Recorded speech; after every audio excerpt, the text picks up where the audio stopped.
नमस्कार। प्रतियोगी परीक्षाओं की तैयारी के इस सफर में हम आज आधुनिक भारतीय इतिहास का एक बहुत ही महत्वपूर्ण अध्याय समझने वाले हैं। जी हाँ, आज हम बात करेंगे आंग्ल मैसूर युद्ध की। ये सिर्फ कुछ लड़ाइयों की कहानी नहीं है, बल्कि ये कहानी है दक्षिण भारत में एक शक्तिशाली राज्य के उदय की, हैदर अली और टीपू सुल्तान जैसे जबरदस्त योद्धाओं की, और साथ ही ईस्ट इंडिया कंपनी की उस नीति की जिसने धीरे धीरे पूरे भारत का नक्शा ही बदल दिया। तो चलिए इस बेहद जरूरी टॉपिक को परीक्षा के नजरिए से एक-एक करके समझते हैं।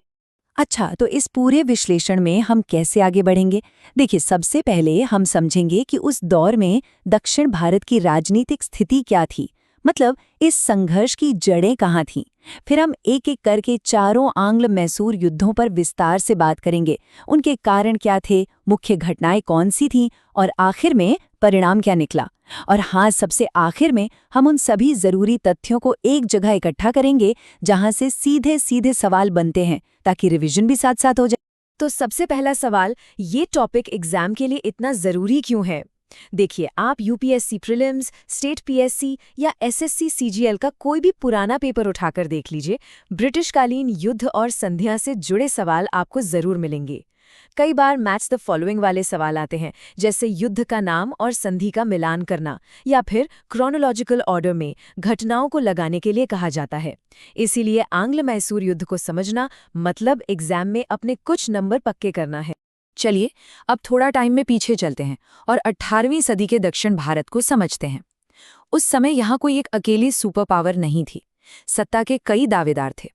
उत्तर की तरफ मराठा साम्राज्य था, जो उस वक्त की सबसे बड़ी भारतीय शक्ति मानी जाती थी। दक्कन के इलाके में हैदराबाद के निजाम का राज था, और इन्हीं के बीच दक्षिण में एक नई और ताकतवर शक्ति उभर रही थी, मैसूर राज्य। और चौथी बड़ी खिलाड़ी थी ब्रिटिश ईस्ट इंडिया कंपनी, जो मद्रास जैसे अपने ठिकानों से धीरे धीरे अपनी पकड़ मजबूत कर रही थी। अब ये चारों ही शक्तियां एक दूसरे से उलझती रहती थीं। मराठा और निजाम को मैसूर का बढ़ना खटकता था, और अंग्रेज इन तीनों की आपसी लड़ाई का फायदा उठाकर अपना विस्तार करना चाहते थे।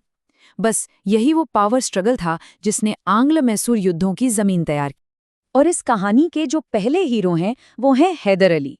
मैसूर की सेना में एक मामूली सिपाही से अपना करियर शुरू करके अपनी सैन्य काबिलियत और दिमागी सूझबूझ के दम पर वो 1761 तक मैसूर का असली शासक यानी डी फैक्टो रूलर बन गया। हैदर अली की सबसे बड़ी खासियत ये थी कि वो वक्त से आगे की सोचता था। उसने फ्रेंच एक्सपर्ट्स की मदद से अपनी सेना को यूरोपियन स्टाइल में ट्रेन किया, एक मजबूत तोपखाना बनाया और मॉडर्न हथियार बनाने का कारखाना भी लगवाया। इसी सैन्य ताकत के दम पर उसने मैसूर को दक्षिण भारत की एक बड़ी शक्ति बना दिया, जो अब सीधे सीधे अंग्रेजों की आंखों में चुभने लगी थी। तो मैसूर और अंग्रेजों के बीच ये जो टकराव था, ये कोई 1-2 साल नहीं, बल्कि लगभग 32 साल तक चला। और इस दौरान कुल 4 बड़े युद्ध हुए, जैसा कि आप इस टाइमलाइन पर देख सकते हैं।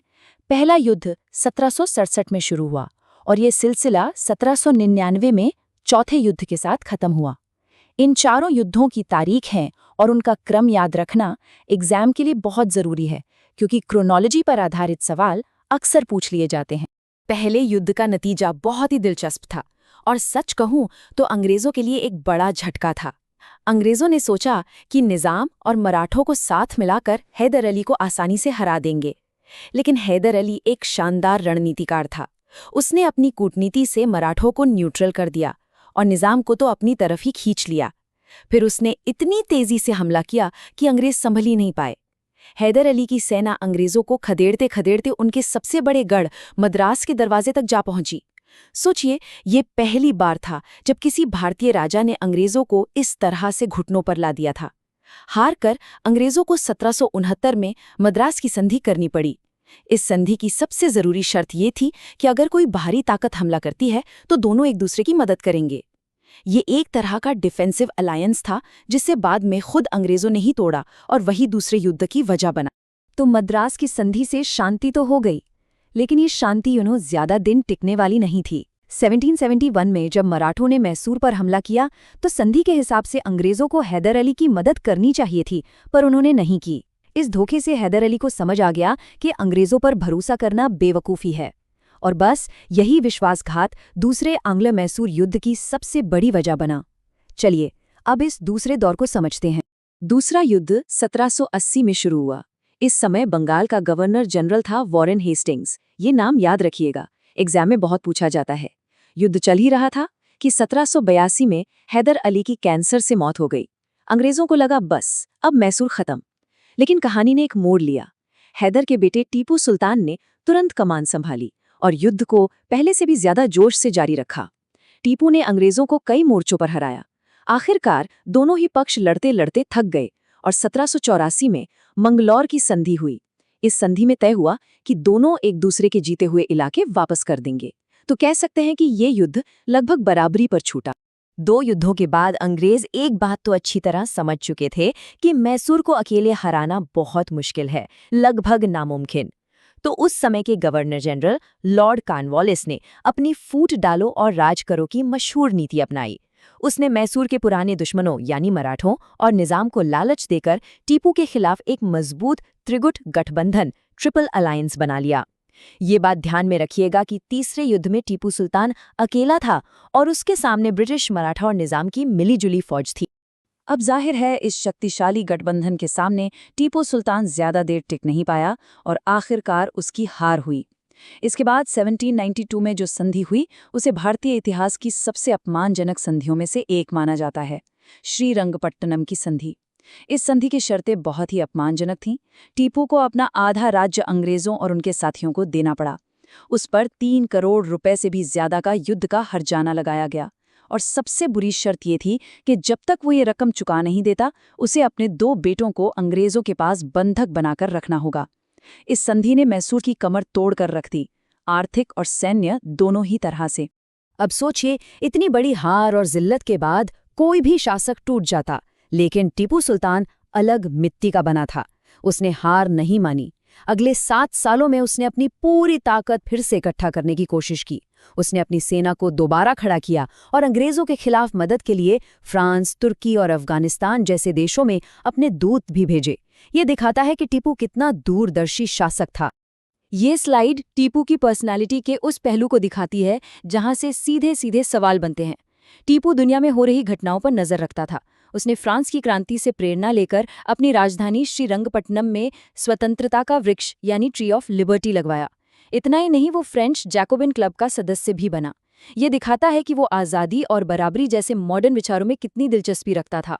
उसने मुगल बादशाह की नाम मात्र की सत्ता को भी मानने से इनकार कर दिया और 1787 में बादशाह की उपाधि धारण की। ये सब दिखाता है कि वो सिर्फ एक योद्धा नहीं बल्कि एक आधुनिक सोच वाला शासक था। टीपू सुल्तान की बहादुरी और हिम्मत की वजह से ही उसे शेर Mysore, the tiger of Mysore का खिताब दिया गया था और बाघ का निशान तो उसकी पहचान ही बन गया था। उसके झंडे पर, सिक्कों पर, सिंहासन पर और यहाँ तक कि उसके सैनिकों की वर्दी पर भी बाघ की तस्वीर होती थी। और फिर भारत में गवर्नर जनरल बनकर आया लॉर्ड वेलेस्ली, जो एक पक्का साम्राज्यवादी था। वेलेस्ली सहायक संधि यानी सब्सिडरी अलायंस के जरिए भारतीय राज्यों को खत्म कर देना चाहता था। टीपू सुल्तान ने इस अपमानजनक संधि को मानने से साफ इनकार कर दिया। वेलेस्ली को तो बस बहाना चाहिए था। उसने टीपू पर फ्रांसीसियों से मिलकर साजिश रचने का इल्जाम लगाया और 1799 में मैसूर पर हमला बोल दिया। 4 मई 1799 को अपनी राजधानी श्रीरंगपट्टनम के किले की हिफाजत करते हुए टीपू सुल्तान लड़ते लड़ते शहीद हो गया और उसकी मौत के साथ ही मैसूर की आज़ादी का भी अंत हो गया। चलिए, अब तक हमने जो कुछ भी पढ़ा है उसे फटाफट परीक्षा के नज़रिए से रिवाइज कर लेते हैं। ये सेक्शन सबसे ज़रूरी है क्योंकि यहाँ से आपको सीधे सवाल देखने को मिल सकते हैं। इस टेबल को बहुत ध्यान से देखिए, चाहें तो स्क्रीनशॉट ले लीजिए। यहाँ से मैच द फॉलोइंग का सवाल लगभग पक्का है। पहले युद्ध के बाद हुई मद्रास की संधि 1769, दूसरे युद्ध के बाद मंगलौर की संधि 1784 और तीसरे के बाद श्रीरंगपट्टनम की संधि 1792। इसे याद रखने की एक बहुत ही आसान ट्रिक है, MMS। बस ये याद रखिए, M से मद्रास, M से मंगलौर और S से श्रीरंगपट्टनम। चौथे युद्ध के बाद कोई संधि नहीं हुई। क्यों? क्योंकि मैसूर राज्य ही खत्म हो गया था। दूसरा सबसे जरूरी सवाल गवर्नर जनरल को लेकर पूछा जाता है। याद रखिएगा, पहले युद्ध के समय गवर्नर जनरल का पद नहीं था। दूसरे युद्ध के समय थे वॉरेन हेस्टिंग्स। तीसरे युद्ध के समय जब वो ट्रिपल अलायंस बना था तब थे लॉर्ड कॉर्नवालिस। और चौथे और आखिरी युद्ध के समय जो सहायक संधि लेकर आया वो था लॉर्ड वेलेस्ली। ये तीनों नाम और उनके समय में हुए युद्ध एमसीक्यूज के लिए बहुत ही ज्यादा जरूरी हैं। तो इस पूरे विश्लेषण से हमने ये समझा कि कैसे हैदर अली ने अपनी काबिलियत के दम पर मैसूर को दक्षिण भारत की एक बड़ी ताकत बनाया और कैसे लगभग 30 साल के लंबे संघर्ष के बाद टीपू सुल्तान की हार के साथ ही अंग्रेजों के लिए पूरे दक्षिण भारत पर कब्जा करने का रास्ता साफ हो गया। इस पूरी कहानी को अगर हम इन 4 आसान स्टेप्स में याद रखें तो बहुत आसान हो जाएगा। पहला स्टेप, हैदर अली का उदय, जिसने मैसूर को एक मजबूत शक्ति बनाया। दूसरा स्टेप, पहले 2 युद्ध जिनमें मैसूर ने अंग्रेजों को बराबर की टक्कर दी। तीसरा स्टेप, त्रिगुट गठबंधन की वजह से टीपू की हार और मैसूर का कमजोर होना। और चौथा स्टेप, लॉर्ड वेलेस्ली का आना और मैसूर का हमेशा के लिए अंत कर देना। ये फ्लो चार्ट आपको पूरा घटनाक्रम एक नज़र में समझने में मदद करेगा। तो अब एक सवाल, मैसूर तो रास्ते से हट गया, अब अंग्रेजों के सामने सबसे बड़ी भारतीय चुनौती कौन सी बची थी जो पूरे भारत पर कब्जा करने के उनके सपने के बीच खड़ी थी? सोचिए जरा। जी हाँ, वो थे मराठा। और यहीं से भारतीय इतिहास का अगला बड़ा अध्याय शुरू होता है, आंग्ल मराठा युद्ध। हम अपने अगले लेक्चर में इसी संघर्ष को विस्तार से समझेंगे। आज के लिए इतना ही। धन्यवाद।